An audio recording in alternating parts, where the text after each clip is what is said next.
I'm Joe Dorph. This is Colin Taylor. I'm going to be really fast again for the third time. I'm the race director. Colin's the event director. I'll be looking after the athletes, and Colin looks after the operations and the crew. Yeah, we arrived today. Beautiful weather. We're in the Gary Road Ranges. It's a common ground for 3 mobs, and no one really took claim to the hills themselves, but the traditional custodians would all gather in Horse Gap and the valleys and do their trading. The traditional owners of the land are the Jadwa Jali people, the Jabwarong and the Gunditj Mara. So yeah, you'll be very connected to the landscape as you run through it or walk through it. You can really feel a sense of place, and Gary Road is home to 80% of the Indigenous rock art sites in Victoria. So the Peaks Trail itself opened November 2021. It's a hiking trail primarily, built with 12 huts along the way, so it's quite the journey. And obviously, we want everyone to be very respectful of, you know, the hikers as well as they pass through, not just the landscape, but the people and the animals. So just be mindful of that. I'm sure you all will. Trail runners are great people. And obviously, there's guided tours from September through to December and March through to May, which are usually run by actually our environmental officer. I guess he gives us all of our weather reports and everything, Adrian Manicus, and he knows the area really well. We'll talk about him a bit later. It's a super diverse landscape. There's a bit of everything, place of extremes. And, you know, you go from the semi-arid land in the north to the coastal areas in the south, and you really feel that whole change in latitude as you go down. In fact, I think you start almost near the 37th latitude and finish near the 38th, which is just an interesting fact. Anyway, the stone work out on trail is pretty remarkable as well as you're running through there, and all of that's done locally, like quarried right near the trail and put into place. So it's all hand winched into place. So yeah, you'll really respect the trail building when you're out there. This year we've got like a 50% growth across all events. We've got 134 entered in the miler. Colin was going to talk through this bit. Yeah, 83 in the stage race. So we're stoked with the numbers. So thank you everyone for the support. And there's been a really healthy mix of people migrating from the stage race up into the miler. Those people, there's some that didn't quite complete it last year, but coming back to have another crack. And then also those that did complete it in the grizzly conditions and just want some more. So yeah, really stoked for everyone's support. So yeah, like Joe said, over 50% growth this year. 134 in the miler, 83 in the stage race, over 160 souls in the 50K, heaps of teams. So really stoked, and thanks very, very much for the support, and yeah, we're ready for a cracker. To roll smoothly into weather, because it's what everyone's probably looking at. We as a team, we've just arrived in Horse Gap this afternoon, and she's warm. It's still long range, but the long range gives a very clear indication of 30s most days. Tomorrow we're sitting down with a tight group of people that will be starting the process of some more detailed forecasts that we will be sharing those through with everyone via email and also Facebook, through the social pages and things like that from Monday. So that'll commence. If there's anything substantial and meaningful tomorrow, we will share that as well. But from Monday, you can rely to get a really informative weather evaluation daily at midday, with any sort of big announcements or changes or anything like that highlighted, and any other sort of context that should be understood. We're working with Adrian Manicus. So Adrian's the owner of the Grampians Walking Company locally. So there'd be few people that know the range and how they behave locally. He's a big believer in that it never rains in the Grampians, which was an epic fail last year. But it's certainly shaping in that way this year. But we'll be backed by Adrian, and also the most elite emergency management team getting around with the guys from CFA, police, SES and fire. So we're in really good hands in terms of advice and intel. Course marking, Joe. Yeah, so me and a few other guys, including the winner last year, male winner, Michael Dunstan, will be marking the course next 3 days. Yeah, so basically we'll be out there. We've got new markers this year. They've got this sign on them, says approved course marker, single track events. So that kind of gives it a bit more legitimacy to the hikers, so they know what it is. It turns into stealing if they want to take any. But yeah, they're also like the string is reflective and the actual marker itself is reflective. So they'll stand out really well in the night time. And then we will supplement that. We've got 1,000 of them, and then we've got about another 5. Well, we've got way too many, but we'll probably use about 1,000 of them and another 500 of the ribbons that we had last year, which are orange ribbons with a reflective strip as well. We'll try not to use too many arrows and crosses out there, just to not, ruin the feel of the trail too much. But there'll be a couple green arrows and very limited red crosses probably on certain trails. But the trail itself is the Grampians Peaks Trail, and so you'll just be following. Every time you see, one of those little yellow reflective triangle markers, that's what you're following. So yeah, we're lucky in that this trail is simply just following a hiking trail. So when in doubt, just follow the Grampians Peaks Trail. But it is going to be very well marked, and it was very well marked last year. There is a bit of exposed cliffs on the course, and that was exemplified last year with a lot of the field obviously going through really thick fog, and so we didn't have any problems. We were overly cautious with barricade tape and safety marshals, so we'll do the same thing again. And yeah, I think with what we've got in place out there, it'll be safe for you. Just everywhere that is super exposed will be pretty well taped off. So and there is a tiny new section of the course which is a bit of goss going around. They've finished the Grand Canyon Trail just up here at the end of the Wonderland Trail, so you will actually take a slight detour to last year.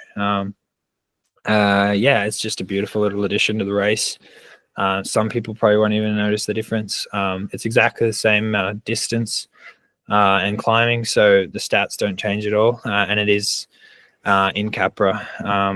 I might actually, I could even, so it's in Capra as well.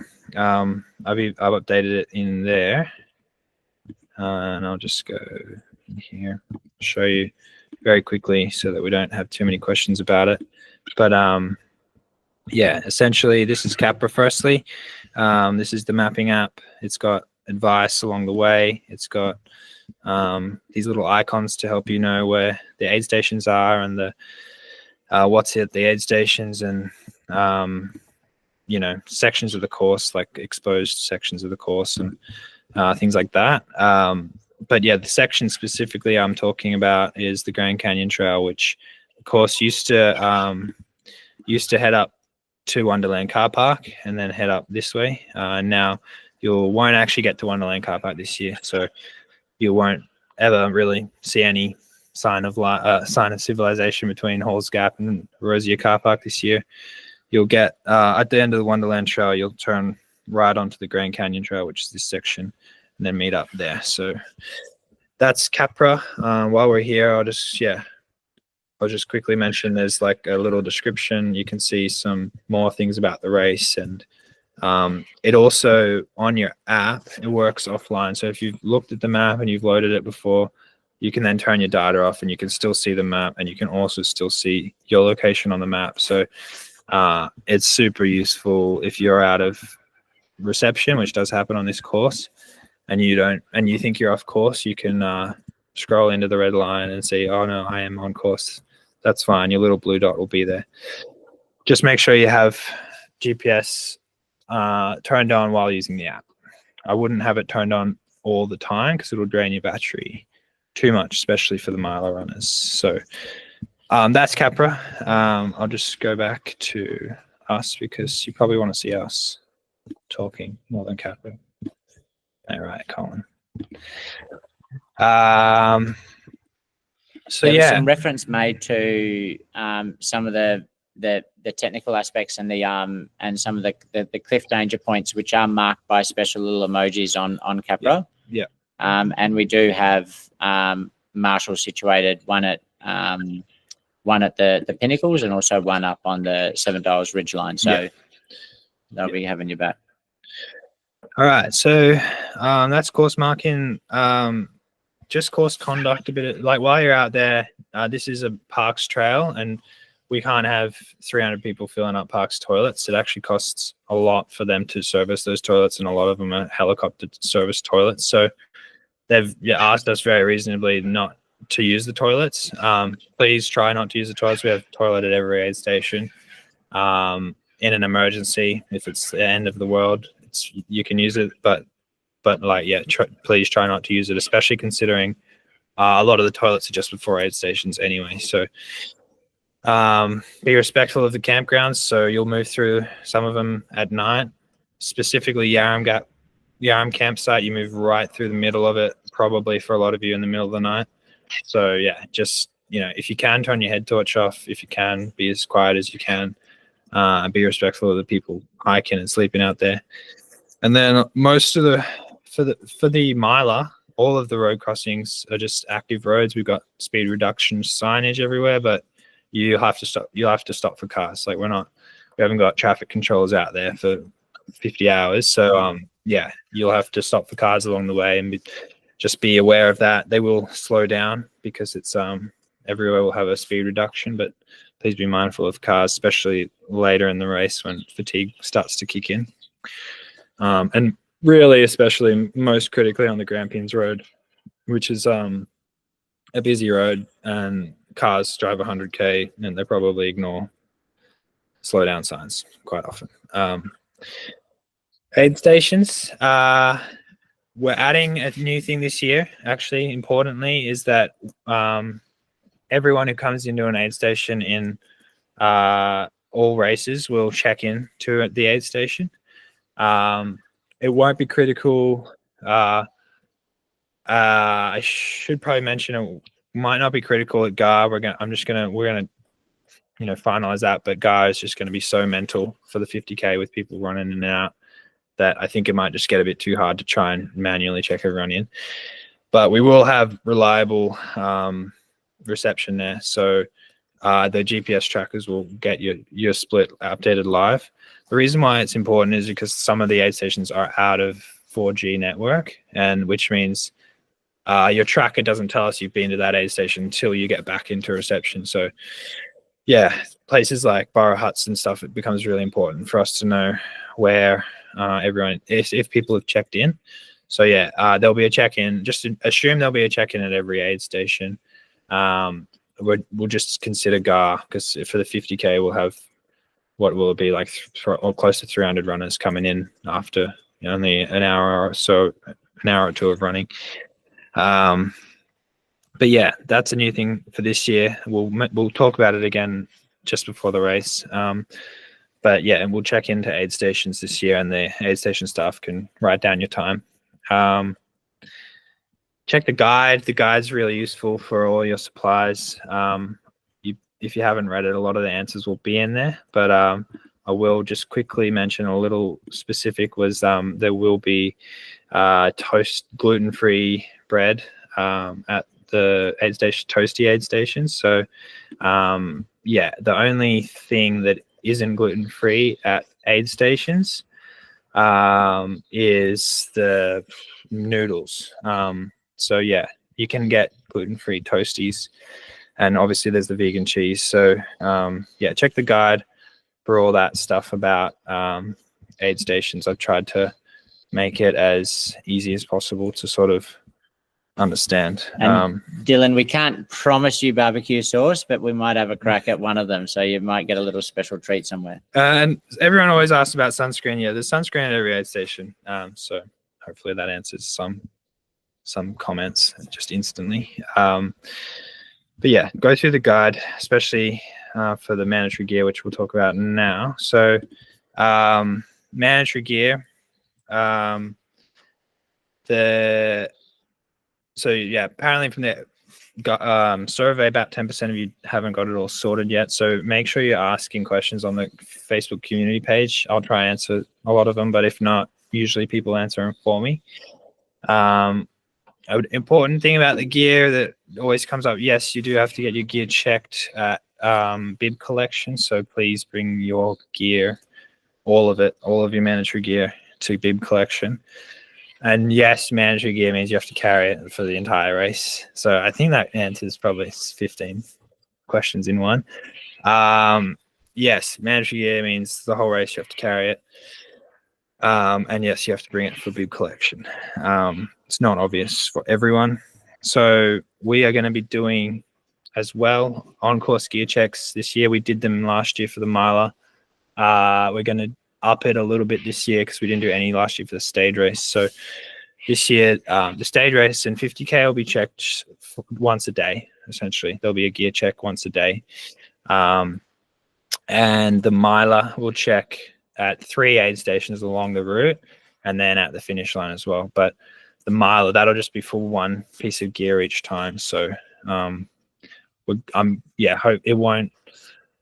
I'm going to try and make it so it doesn't take forever to like get everything out of your pack. It's just going to be one piece of gear. And we'll, at the same time, we're going to make you wash your shoes as well at that aid station. So it's like a double check. We'll check one piece of gear and we'll make you wash your shoes really quick, which is just stepping on these little pads. And then you're off. And that can just be a little check off for us to make sure you've done those two things. So one little tip about gear: waterproof your phone if it's not like a really new phone. A lot of new phones are waterproof. But yeah, you don't want it to be a bad storm and do what Michael Dunstan did last year and not get any messages. You want to be able to use your phone out there. So make sure it's waterproof and keep it on all the lowest possible battery settings, like turn Bluetooth, Wi-Fi off. You just want to have mobile reception. Capra, put it on only while using GPS. And it's a good idea to carry a little battery pack if you want. We will, Colin, just talk a little bit because he knows more than me about the aid stations, charging stations. Charging. So we're going to have USB-Cs and also I think it's called the Lightning, something like the very original old school iPhone chargers. So we'll have those situated at every aid station from Borough Huts onward. So we anticipate Paul's Gap as a decent recharge point. Yeah, that's that style. So we probably won't have the new iPhone style because there's just too many things. That's the USB-C. No, it's just like the new iPhones are like the new iPhone, but there's just too many iPhones these days. Luckily, any iPhone that has this generally has very good battery life. So yeah, from Borough Huts onward, so we anticipate Hall's Gap as a decent recharge point before you head off, but then Borough Huts onwards all the way south will have both charge varieties at all the aid stations. Yep. We talked about Capra Maps. If you haven't actually downloaded it, just download it now. You just go to our website and scan the QR code, or you can find it on the race pages, on the maps, in the event guide. There's a lot of different places to find that QR code or link. Very, very good idea. Strongly recommend everyone downloads right now the Emergency Plus app there. So that's if you're in a dangerous situation out on course and you need help. It tells you your latitude, longitude. You just click 000, and it links, and it just makes it way easier for them. You should just have that on your phone anyway, fully unregarded to our race. Everyone in the world should just have the Emergency Plus app on their phone. And then the other one is the Vic Emergency app, which just gives you the current and will alert you on any current weather problems or any emergency in the area. If there's a homicide on the loose or whatever, you'll hear about it. So that's super useful to have. Again, you should just have it in everyday life, but especially around the Grampians when you're running 100 miles, you want to know if there's a bushfire near you, if there's whatever. So that this is a great source of information, and you'll probably hear about anything before we tell you from this app. So I really highly recommend you get the Vic Emergency app and the Emergency Plus app. Those are the icons there. Cool. So that's the manage your gear, except for the Telstra SIM. We have on the website on Race Roster, you can put your Telstra SIM number in if you don't have a Telstra phone already. But we'll download that data, and we'll have a big Google sheet at registration at bib collection, and we'll have somebody just checking that number, making sure it's right. And also, if you haven't filled it in, because a lot of people won't even got a Telstra SIM yet, you can just tell them there and then what your Telstra SIM is, and they can just fill it out on the spreadsheet. And so that is the number, whatever that ends up being, is the number that I'm going to message mid-race if there is a stoppage for any reason, or if there's any reason to message you or call you if I think you're in danger, or you've taken too long to get somewhere, I can call you on that number. So that, if you haven't entered it on Race Roster, don't stress too much, because we will be entering it at bib collection as well. And what did I want to say? Telstra SIMs, yeah, you can buy them. I think they're like $13 prepaid or something from Woolies. There's a question about Boost and things like that. Yeah, Boost is good. Boost uses Boost uses 100% of the Telstra network, whereas Belong, Aldi, every other wholesale account only uses 75% of the 5G network of Telstra, and it uses a pretty good amount of 4G, but still not the whole amount. Most people don't know that, but you can look it up on Google. It's all there. If you look up wholesale Telstra accounts versus Telstra, especially around the Grampians, yeah, it's just statistics. Everyone who lives here or has Telstra, ask any of the locals, they say, oh yeah, everything else is terrible, you have to have Telstra. So that's why this event's unique, and that's why we make it mandatory, and it's super annoying, but it's just something that we have to do. Crew. Before going on to crew, can we just talk about headlamps, because there's a litany of questions about headlamps. Yeah, yeah, I got one point. Actually, I must have skimmed over it. No, I don't know where I've written it down. I thought I wrote it down somewhere, but I've decided today that during the day, so during Saturday, it's going to be way smarter and safer for everyone if they have for their crew to charge their main head torch. And so as long as you have a spare head torch and spare batteries for that head torch on you during the Saturday, that is sufficient. And you just have to ensure that you don't go into that second night. You don't get anywhere near that second night without your primary head torch. And that means basically anytime after 2 p.m, midday, you've got two, just because some stretches can take 8-9 hours. Essentially, Saturday morning, if you need your crew to recharge your primary head torch between one of the aid stations, I'm not going to have a huge problem with that. But it's only for your safety that I'm letting you do that. I'd prefer you do that than not charge it and then go into the second night with the depleted primary head torch. So that's the reasoning. Essentially, on Saturday morning, if you've always got at least one head torch with spare batteries, I'm happy with that.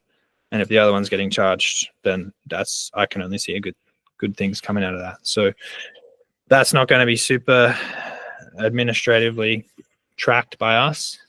That's a little bit up to you guys to make sure going into that second night, you've got two head torches with spare batteries. Yeah. Yeah. That covers most of the theme of the questions. Okay, that's good. Yeah. That's good. The other one, that spare torch can just be like, we're going to be selling Energizer cheap head torches at like $20, so that spare torch is if you really need it, and a lot of cheap torches actually work really good. So you don't have to have $200-300 torches on you. If it was me, I'd be taking one really, really good quality torch with a really good spare battery.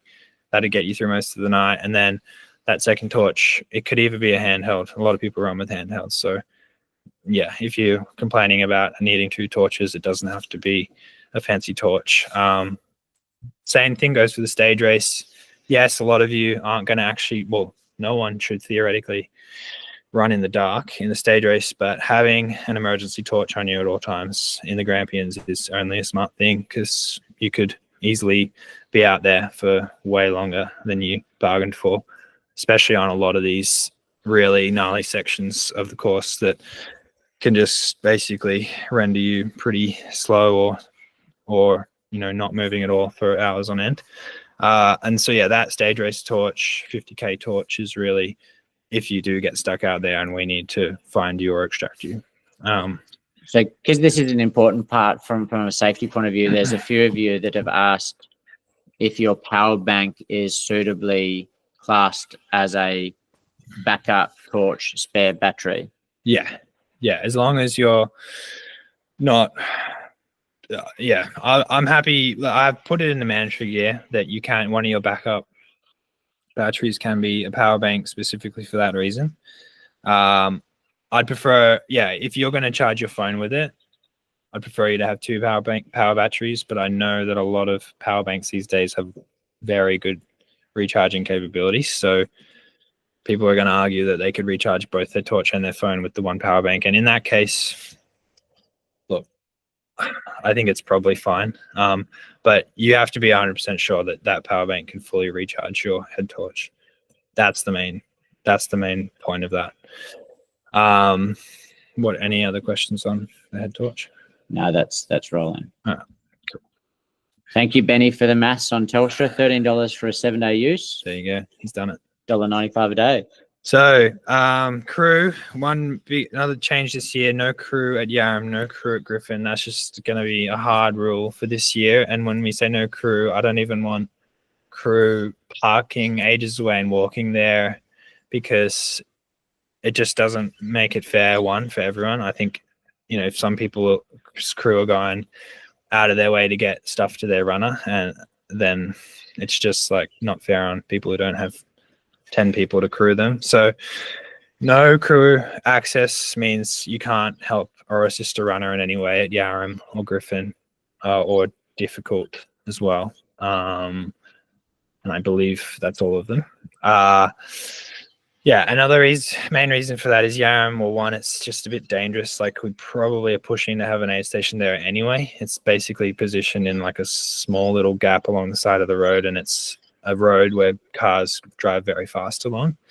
So there's just not enough space. It's a bit dangerous, and we've decided we really need one there because it's just a long way from Jimmy to Griffin. So think of that as our emergency aid station for you. Crew just can't go there.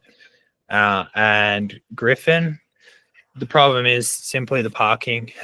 Last year we tried to avoid it, but it just ended up everyone parked on the side of the road, and it was chaos there, and parks weren't very happy about it, and fair enough. So we've just had to fully get rid of crewing at that aid station, because not everyone has a forward drive, not everyone can go to the trailhead and park, and it's unfair that only people with forward drives can access that aid station. So again, there's a drop bag there, and I would assume that drop bag is going to be very popular for everyone. I think you'd be silly not to have a drop bag at Griffin, because you won't have seen your crew since Jimmy. So Cassie's Gap will be a very popular crew spot, and we really want to encourage, and it only makes sense that crew who see their runner at Jimmy go back to Halls Gap and sleep, because you've got 8 to 10 hours before you can even see them again at Cassidy's. So yeah. Or book a place at Grampians Retreat. Yeah. Or down in Dunkeld. There's some great places there that are really good local places of rest and recovery. We know our team, we've got a pile of rooms at the Grampians Retreat there, just directly opposite Bangor, and you can bounce really effectively and efficiently over to Cassie's, Bangor, and down to Dunkeld. So Grampians Retreat is super well placed. If you want to go to their website, call them up. They'll sort you out with a room for crew. It's actually a really good idea, because it's not far from there to Griffin, Cassidy's, Bangor, and Dunkeld. So it's kind of genius. what we don't want is we don't want people driving from Jimmy to Cassidy's and sleeping for 12 hours before their runner gets there, because that's what happened a bit last year, and it just adds so much congestion to the trail. So please try not to get to aid stations hours before your runner gets there. Try to get to them an hour before, or as close as possible to when they actually arrive. Paces. Now this is another new thing. I'll write this down in a social post, might even do an email about it so you don't have to remember it. But if you're taking notes, we've decided due to the congestion in the hall last year and registration process, and just to take the heat off of that a little bit, we've only got 3 hours to check everyone's gear. It only makes sense that we don't check all the Pacers gear, because that's 150 people that we have to check gear for and hand a bib to, and that's a really slow process. So we're going to minimize congestion in the hall, and we're actually going to not require Pacers gear to be checked. It's up to the pacer, and it's the pacer's responsibility to carry all the right gear. And as well, I'm not going to say it's the runner's responsibility that their pacer has all the right gear, because I don't think that's fair, especially considering they'll be tired and stressed out and they don't have enough to think about. But if you're a pacer in this race, it's going to be up to you to carry all the mandatory gear. We're not going to check you to pick up your bib. And the other reason is that we actually don't have enough staff around on Saturday and late Friday to check gear. And I know a lot of pacers are arriving late Friday and early Saturday morning, or even mid-Saturday, to head down to Cassidy's, for example. And we actually don't have staff around Halls Gap available to do that. So we're going to give all the Pacers bibs to the runner at registration. So if you're a runner racing the miler and you've got 2 Pacers for 2 of the sections, you'll get 2 Pacer bibs. The Pacer bibs are generic Pacer bibs, and you are in charge of getting them to your pacer. If you can't get them to your pacer for whatever reason, your pacer can come pick them up from Halls Gap Event Village if on Friday, but probably not Saturday, because Saturday we can't assure our crew is going to be around. So, you'll get the Pacer bibs when you come register. It's up to you to get your pacer that bib. If you leave it for them to pick up somewhere, that's fine. And there was a question earlier about whether the Pacers are required to have a Telstra SIM. Look, it's encouraged. It's ideal. But at the end of the day, we can contact you, and you should be with your pacer. So it's ideal, but it's a lot to ask for all the pacers to have a Telstra SIM if they don't have one. They're just trying to help out a friend run 100 mile. They shouldn't have to go to extreme lengths to do that. So it's encouraged, but ultimately we can call you. You'll have a Telstra SIM, and happy days. Also, we'll leave the pacer registration open until Friday. So, if you have a last minute friend who wants to help out, they can register themselves on Race Roster until then. Tracker distribution. So I've got some detailed notes in the chat about tracker distribution. So all 50K and stage race participants will receive their tracker on Wednesday afternoon at the registration and check-in hall. Yep. All at the completion of the 50K, you must please return your tracker. And we'll have team there to collect them. Every stage. And then at the end, all stage races on every day must return the tracker, because we've got to recharge those, rebag them, requeue them for allocation the next morning.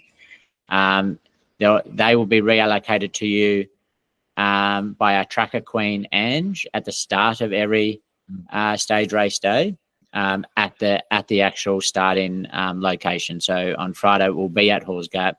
On Saturday, we'll be at Mount William. On Sunday, we'll be at Griffin. For the milers, you go straight to the start line at Mount Zero, and we've got a big team of people up there that will be allocating your trackers on site at the start precinct. That's why we've got the commencement of that from 10:30. So do get there allow some time to collect your tracker. Wash your shoes. Wash your shoes. We will have toilet amenities there. Yeah, respect them. Don't use anything else, and don't go anywhere else. Don't be trodden out into the bush. But yeah, trackers. That's the go. That's the and battery. We'll be monitoring the battery life and the health of your trackers. So you don't need to concern yourself with that. Just basically just don't touch them. We'll be monitoring that and switching those out whenever we need to.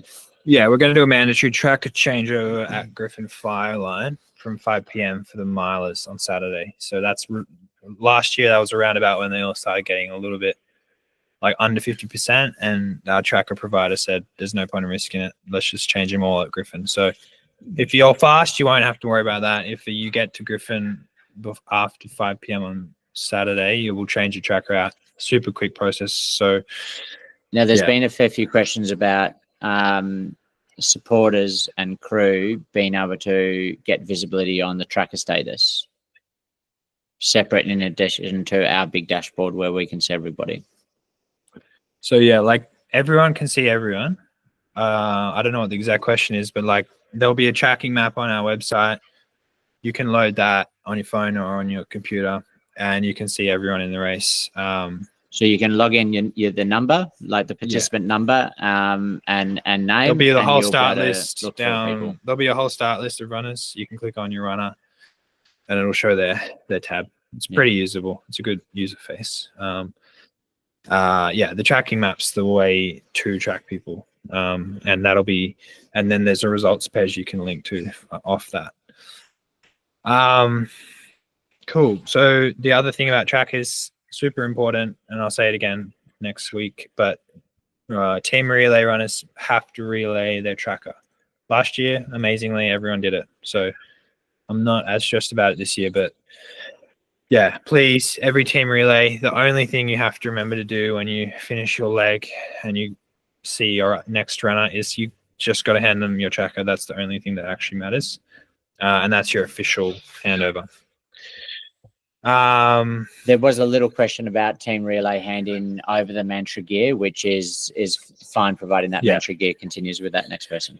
Yeah, we had a couple people do that last year. I don't have a problem with it. If you want to spend the time sorting your gear out and transferring it, then that's all good, but you have to leave that aid station with the correct gear. The other thing about the team relays I should mention now while we're talking about them is the stage race team relay runners are responsible of being at the changeover point ready for their runner. That's the team's responsibility. We don't have shuttles constantly going all over the place. So team relay runners, stage race team relay runners, there's 3 of you on a team. You guys just basically, I see it pretty simply. You just have a car and you just leapfrog to the next spot. It's a pretty social way to run the entire 100 miles. I think it's an amazingly cool event.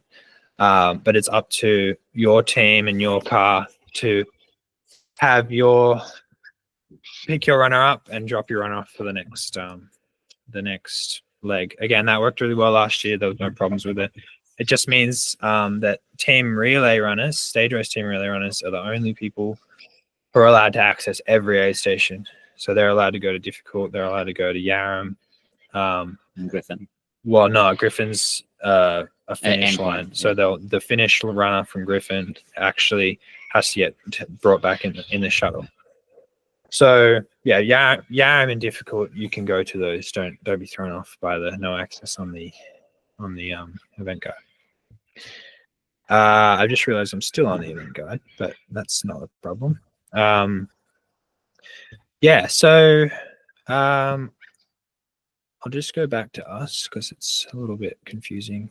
Oh, actually, we may as well talk a little bit about drop bags right now that I'm on there on the event guide. So yeah, we've added as a request from somebody to ask if we could add drop bags to Mount Difficult for the 50K, and we've decided, well, originally we didn't think we had enough space there, but having done it last year, we definitely do have enough space for that, and I think it's only a good idea. So yes, we've added a drop bag for Mount Difficult, which is the second aid station in the 50K. So stage race runners and the 50K runners can have a drop bag there. And that'll be able to be dropped off as per the event schedule in your event guide under the stage race or 50K section. Drop bags for the stage race, there'll always be a finish line drop bag. So at the end of each stage, you can have your warm clothes and a recovery shake ready for you to catch the shuttle back. One nice little change we've made this year for the stage race is that drop bag now won't be dropped in Halls Gap every day. I mean, people who didn't do it last year wouldn't know that happened anyway, but this year, you'll bring your drop bag on, well, it's only applicable for stages 3 and 4, but for stage 3 and 4, you'll bring your drop bag with you to the start line at Mount William, and that way you can undress your warm clothing into your drop bag, and that'll be ready for you at the finish line. So it's kind of like you don't have to worry about leaving your stuff on the bus and that going back to Halls Gap and remembering to pick that up. Instead, it's just all in one place. You'll bring your drop bag with you on the bus to Mount William. You'll be able to leave that at the start line, and then that'll be transported around a Griffin. And then the same process will happen on stage 4.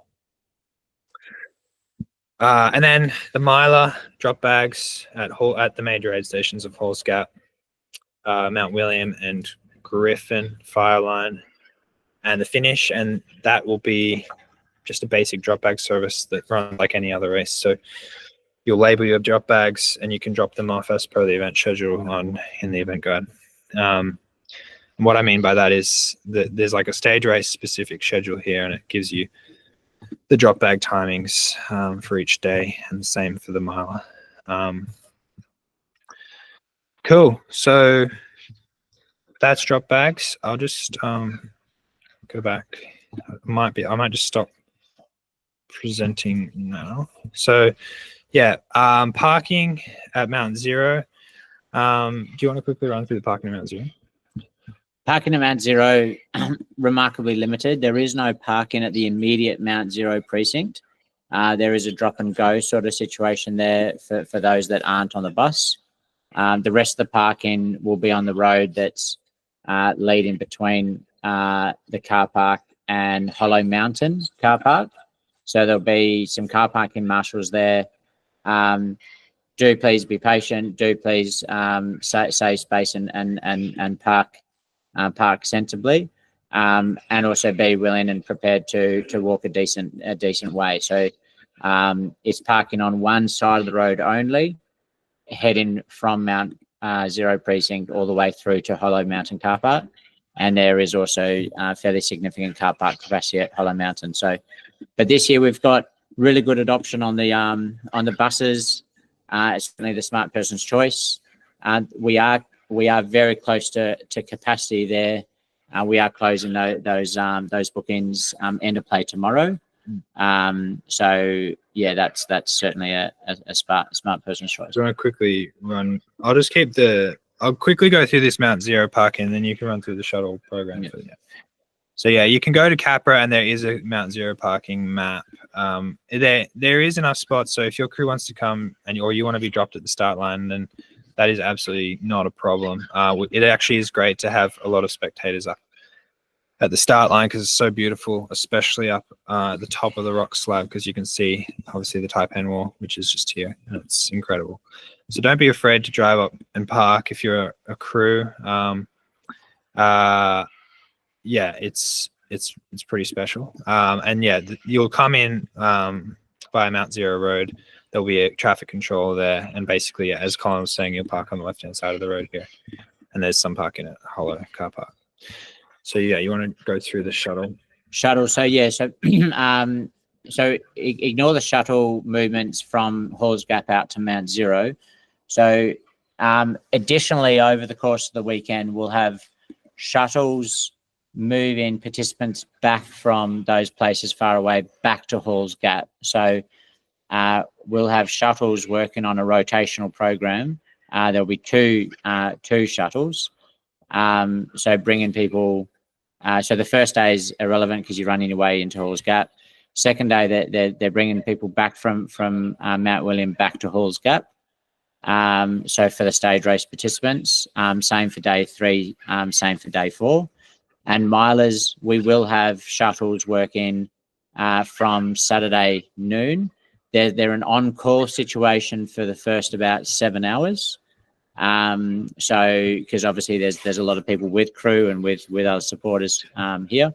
But if you do need a shuttle return during that first window of time, just give us a shout out. Either Joe or I will be there, and we'll get you back to Halls Gap, and then kicking in from around that midnight from Saturday night, all the way through. They'll be in a regular rotational basis. So basically every sort of 50 minutes there'll be another 50 minutes to an hour there'll be another shuttle transfer. Yeah. So and it is a 50-minute total return journey back into Halls Gap. So yeah, it's a moment to rest and recover. Yeah, last year we provisioned for beds at Dunkeld for people to sleep, and no one actually slept. So yeah, obviously people just want to get back to Halls Gap, and that's what we've done this year. So celebrate your achievement, and then just most of you will probably sleep on the shuttle back to Halls. The other quick thing about that is for your crew, just night driving around here is quite dangerous with all the wildlife. If you haven't been to the Grampians, you'll notice straight away how many kangaroos there are running around all times of the day. So just be really careful, especially on the road between Halls Gap and Dunkeld.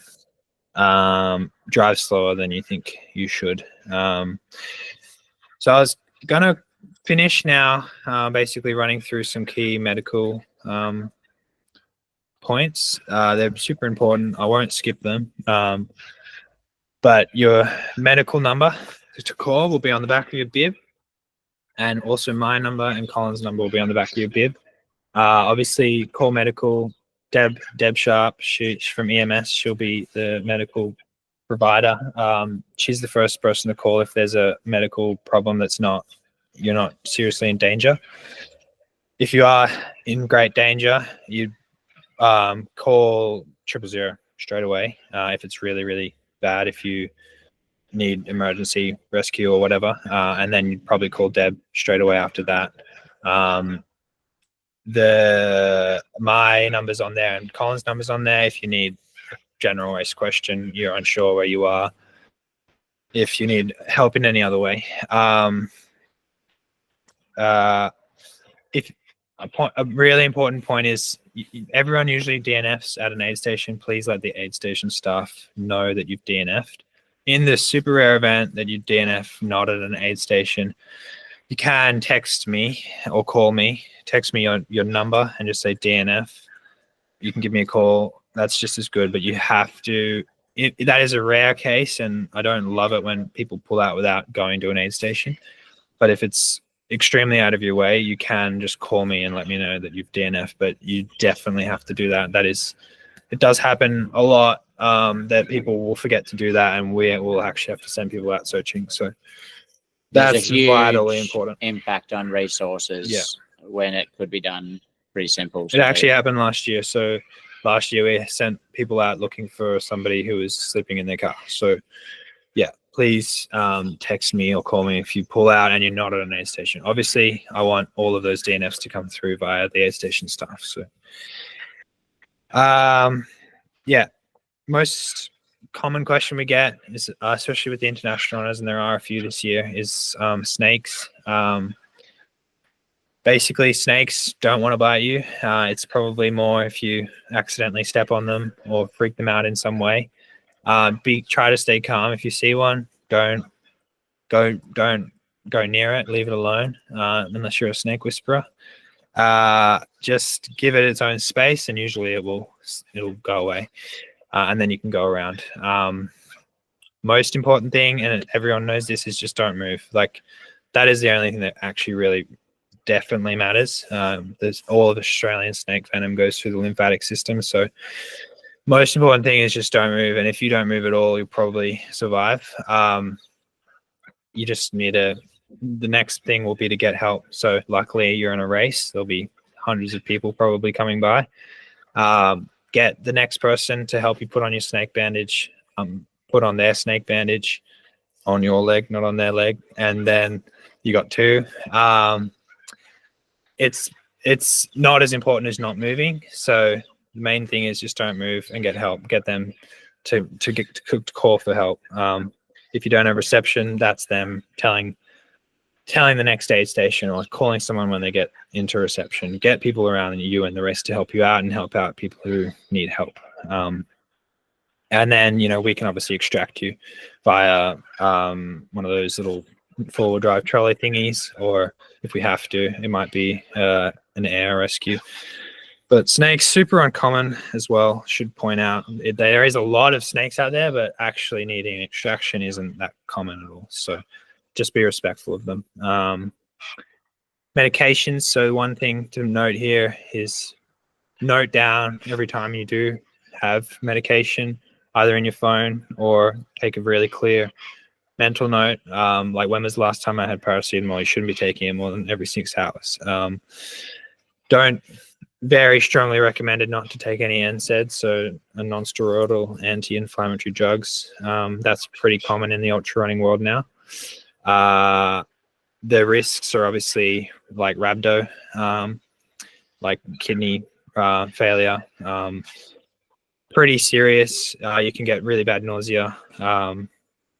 It can become like a hospitalization kind of problem. So yeah, NSAIDs are very risky, probably not worth risking, and I would highly recommend no one takes them. We certainly won't provide them through our medical system. So that's things like ibuprofen or Advil or Nurofen, to people who don't know what I'm talking about. GI distress, just it's a bit of a balance between the next kind of points, which is electrolytes. So I always think of it as salt, sugar, and water. So if you're having problems, it's probably you've had too much or not enough of one of those things. So drink to thirst. So don't over drink. You want to have enough. You don't want to be dehydrated, but you don't want to drink too much that you're diluting the salts in your blood. So water, salt, same thing. You want to have enough salt that you don't dilute the salt in your blood. I think it's your blood, yeah. Because that can lead to rhabdo as well, and it can lead to some pretty bad things, hyponatremia. So electrolytes are key. You want to have enough of them, but you also don't want to overdo it to the point where I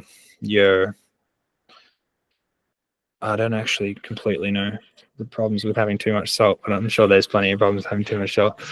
You don't hear about it as much, so just make sure you're getting salt on board. Sometimes people forget that, and then it leads to problems. The main problem is not enough salt.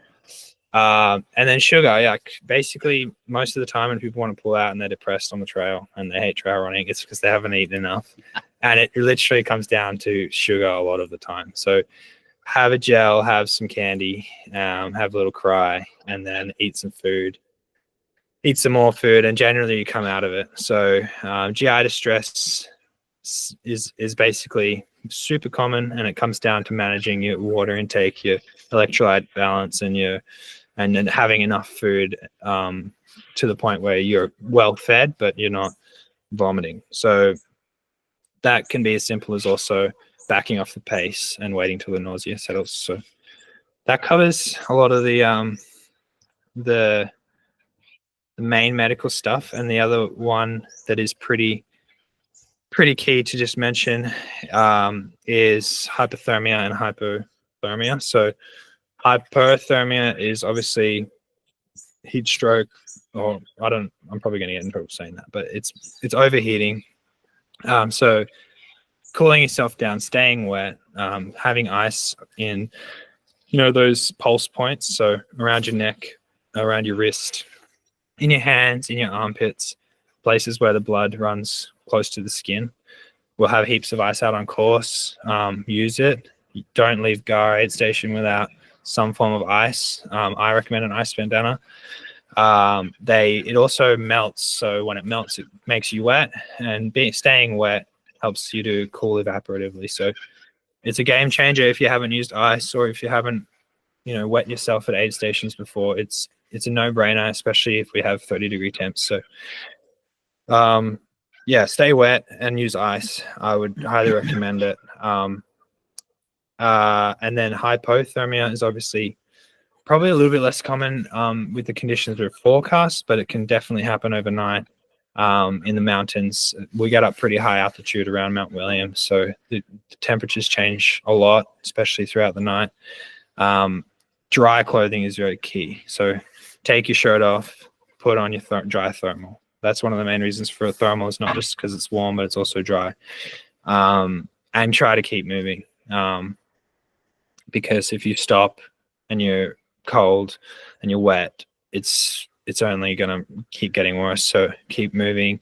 And generally, your neck, your head, and your hands are vital. So use your gloves and your buff.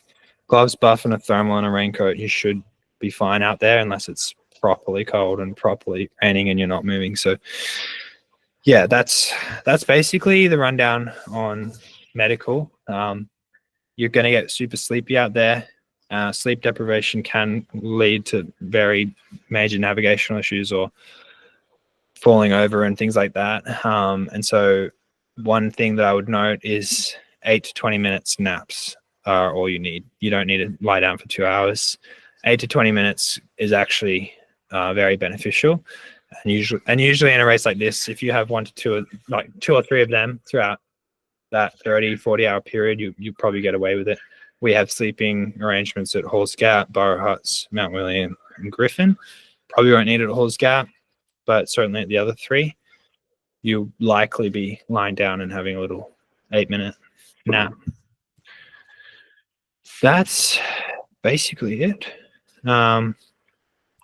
Yeah, cool. So we have nightly meals. We have tickets this year. You'll receive your tickets at registration, or you can buy them at the merch tent. They were amazing last year, so get online and buy the nightly meal tickets if you haven't already. Yeah, Colin, you want to wrap it up? Yeah, no, I think look, just come with the intention to have an ace time, and come with the intention to just really be thankful and grateful to the local community that we're taking over their town for the their town for the weekend, and that goes for both Halls Gap and also Dunkeld. So support them, thank them, be patient, be gracious. It's easy, it's free, and yeah, but just come with the intention to have an ace time. I think that's good. Yeah, cool. Get social. Support us on Instagram and Facebook. It makes a big difference. Yeah, @ GPT100 Miler or _track_events. And that's basically it. Thanks so much for listening. See you in less than a week now. So, yeah, cool. Done. Sweet. I'll try and figure out how to hang out. Cool. See ya.